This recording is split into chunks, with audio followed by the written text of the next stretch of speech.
Good morning நண்பர்களே. என்ன என்ற எனக்கு இழந்த காய் பிராக்டிக்கேன்.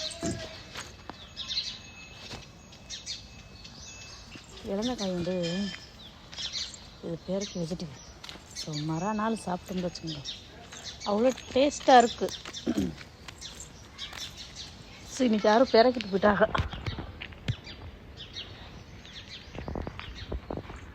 இறக்கிட்டு போயிட்டாங்க.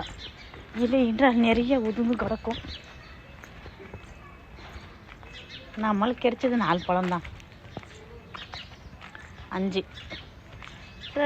இதை வச்சு சாப்பிட்டேன்னு. நம்ம அதிகமாகவும் எதுக்கும் ஆசைப்படக்கூடாது,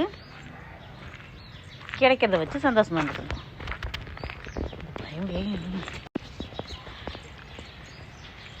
வீட்டு பிள்ளை ஹஸ்பண்டுக்கு கூட கடைக்கு போயிட்டு இந்த ரோடெல்லாம் தோன்றானுங்க. நல்ல ரோட்டை பிடுங்கி தள்ளுறானுங்க.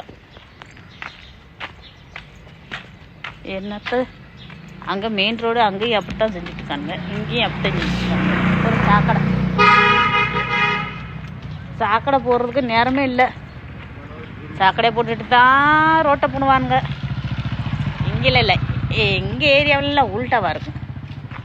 ஃபஸ்ட்டு ரோடை பண்ணுவோம், அப்புறம் தான் சாக்கடை. அப்படி मोठा दूध पुडा दे. मोठा दूध पुडा. दूध पुडा 10 साखर. पाल बैठ வாங்கிட்டு போயிரும். कोंडा ये 5 वाली खुलची दे. एक डबल रोटी. एक की 2. आता एकच खाता काय ग? हां आता की यावर अगं म्हणजे एकच खाता क्या? मग आता 4 खाऊ का? एक कण दोघात भात कसं बघाले. இந்த பாருங்க, இந்த பசங்களை அப்புறம் சிரிச்சிட்டு இருக்காங்க. மாவுஸ் என்ன நமக்கு தானே என்னத்தை பேசுது இந்த ஃபோனில் அப்படி. சரி, அதுக்கு தெரிஞ்சது அவ்வளோதான். வாங்க, ஸோ மீண்டும் சந்திப்போம். ஓகேவா நண்பர்களே? பண்ணு ஒரு பால் பாக்கெட் 18 ரூபா ஆயிடுச்சு. மீண்டும் சந்திப்போம். பாய்.